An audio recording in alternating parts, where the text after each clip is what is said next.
I wanted to ask about Coach Franklin and the things. I mean, I've seen how he's built that program now for 10 years, and you were there for 2 of the best years he's had.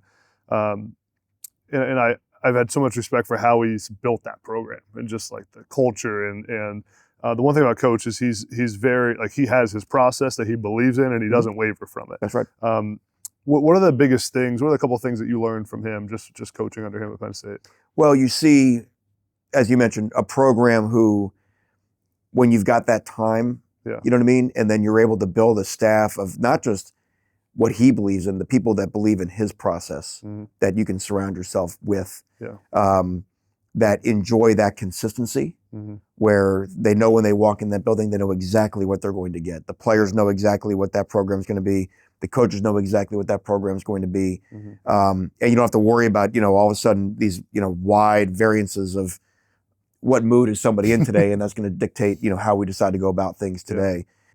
It's such a unique place, as you mentioned, the culture there of toughness and hard work is just baked into those mountains somehow. You know what I mean? And I think that college football head coaching jobs, it's like building a rocket and trying to get it into orbit, right? And gravity is the strongest those first few years, And so for me, coming off the 3 years of being head coach at Miami, then to go to a program like Penn State and see, what it's like, and when you're in year 9 or year 10 of how you really can have your thoughts flushed out, established, and have people who have been with you for the duration who get it exactly the way you want it done. Yeah. Was there anything during your time at Penn State where you maybe took a note and said, "Oh, if I'm a head coach again, I'm gonna do things that way, or I'm gonna use that"? Oh, of course. I mean, you're coaches were the biggest thieves, right? You're always stealing. And there were a couple different things that in terms of the way that James ran his program that actually you even have a better perspective on because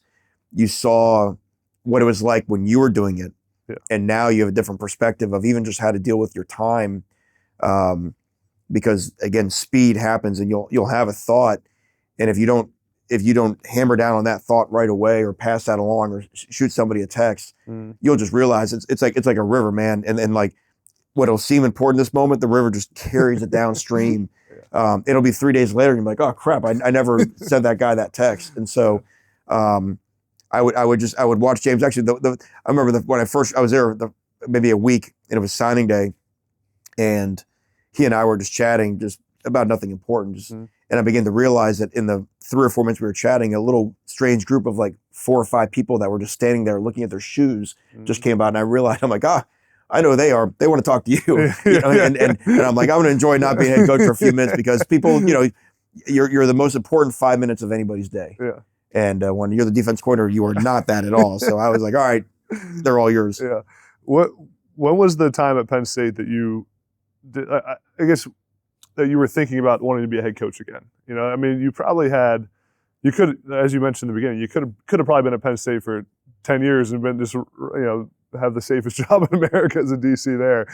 When were you kind of like, okay, I'm ready to get back in the head coaching chair? I don't think it was I'm ready after this moment. Because I felt like if I had thought about it that way, then I would have forced something. I was the opposite. I was going to enjoy being a defense coordinator every day. I mean, just getting back into a position room, and those guys we had in the linebacker room were just awesome. And to be a part of their development and to still see it now, even watching them play this past year, you're almost like a proud pop, watching those guys.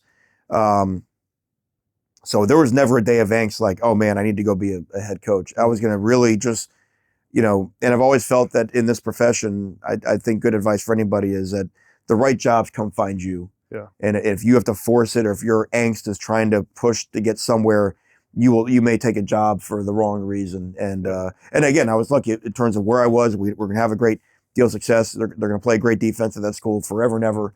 But that's why I really felt that Duke was right, because it wasn't something that I was, forcing to happen. Yeah.